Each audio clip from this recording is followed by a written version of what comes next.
السلام عليكم ورحمة الله وبركاته. السلام عليكم يا حبايب قلبي يا متابعيني الحلوين. النهاردة عاملة لكم حاجة اختراع، حاجة كده من الآخر للشعر المجعد وتفرد الشعر وتخلي شعرك طري لمدة أطول. فإحنا النهاردة معانا خلطة سحرية بمعنى أصح.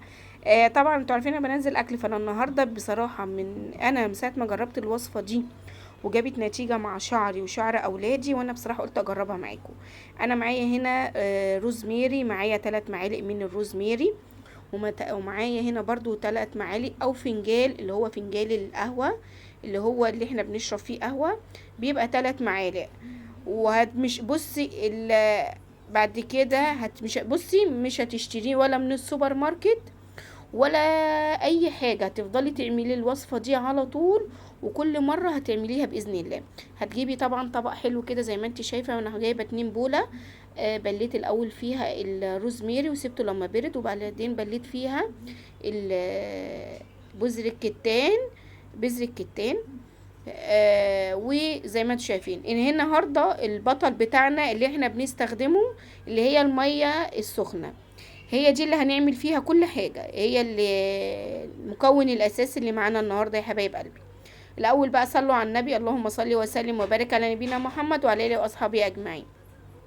زي ما انتوا شايفين كده، أنا بعد ما الاتنين وصفيت بذور الكتان وصفيت كله، حطيته في بولة كده زي ما انتوا شايفين، وبنزل عليه ب5 معالق من الشامبو.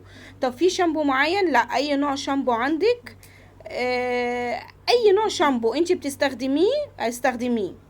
ولو انت حابه تستخدمي معاه صابون الجرسلين تمام، لو انت هتستخدميه كشاور للوش. بس انا يفضل الوصفه ديت ان احنا نستخدمها لفرد الشعر بس. هتقولي جربتيها؟ والله جربتها، وعايزه اقول لكم ولا زيت ولا بقى اي حاجه تاني، تحس ان انت عامله شعرك بروتين. وبعدين فيها زيوت طبيعية وفيها مواد طبيعية كلها احنا بنستخدمها، فهتلاقي شعرك كمان بتغذيه. بصوا زي ما انتوا شايفين كده، هي خلصت معايا. ضربتها طبعا بالهاند بلندر، او ما عندكش هاند بلندر تقدري تعمليها في الخلاط. بصوا الملمس بتاعها جميل جدا جدا وناعمة قوي. بصي هنعمل شامبو طبيعي، استحالة من بعد النهاردة هتجيبي شامبو من بره تاني، وهيخلي شعرك طبيعي وجميل. طبعا كله بتصفيه زي ما انت شايفة كده. انا حطيت لون بقى عشان خاطر ايه، نقول بقى ان احنا جايبينه من بره كده، واللون بقى زي الشامبوهات اللي احنا بنشتريها من بره. انا عايزه اقول لكم ان الخلطه دي مش استحاله مش هتغذي شعرك، والله العظيم هتلاقي شعرك اتغذى، وهتلاقي واللي عنده تلف في شعره واللي هتلاقي شعره هايش. بصوا مش هتحطوا زيت تاني خالص على شعركم، لا بالعكس. الوصفه دي جميله جدا، وزي ما انتوا شايفين الخليط معايا يعني بأقل تكلفة، يعني ممكن ب10 جنيه أو ب5 جنيه أو ب7، يعني أنا بصوا بحاول إن أنا أنزل لكم أقل تكلفة. وبيقوي كمان بصيلات الشعر، بيقوي كمان الجذور من جوه. على فكرة بذور الشيا ديت يا جماعة مغذية جدا للشعر، والروزميري دوت شيء أساسي، يعني احنا بنستخدمه في الأكل. والروزميري جميل بصي تحفة. وبعدين بيمنع القشرة، هو وبذر الكتان، الروزميري مع بذر الكتان بيمنع القشرة. الحاجات دي كلها هنعملها بمكونات سهلة وبسيطة، وكمان حاجات في البيت، يعني انت مش هتكلفيها من بره. هتقولي طب هو هيرخي شعرنا؟ انت على فكرة ممكن تعمليه حمام كريم كمان، ممكن تحطيه قبليها بساعة وبعدين تاخدي الشاور بتاعك، هتلاقيه جاب معاكي نتيجة تحفة. اي نوع شامبو عندك تستخدميه. بصوا انا عايزة اقول لكم الوصفة دي ملهاش اي حل، وصفة جميلة جدا.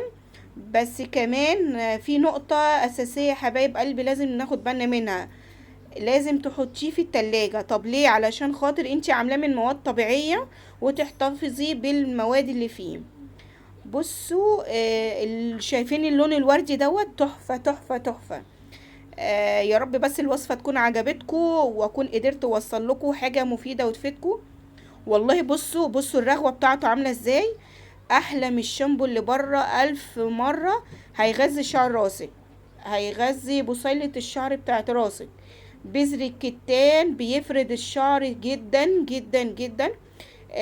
روزميري بيخلي الشعر، بيزود نمو الشعر، والشعر الطاير دوت بيخلي فروة شعرك نظيفة وبيمنع القشرة. وبعدين انت عاملة حاجة من مواد طبيعية بتاعتنا كده، يعني حاجات مش مكلفة كده. فيا رب يكون عجبكم ونال اعجابكم، واظن الوصفة دي تستاهل 1000 لايك. يا ريت يا حبايب قلب المتابعين تجربوها، هتعجبكم وان شاء الله هتنال اعجابكم. تبعتولي في التعليقات وتشكروني عليها. حاجات سهلة وبسيطة بس بتفيدنا وبتفيد شعرنا. ليه نعمل يعني نعمل بروتين بالشعر غالي وانتي تقدري تعمليه في البيت والله بأقل امكانيات واقل حاجة. السلام عليكم ورحمة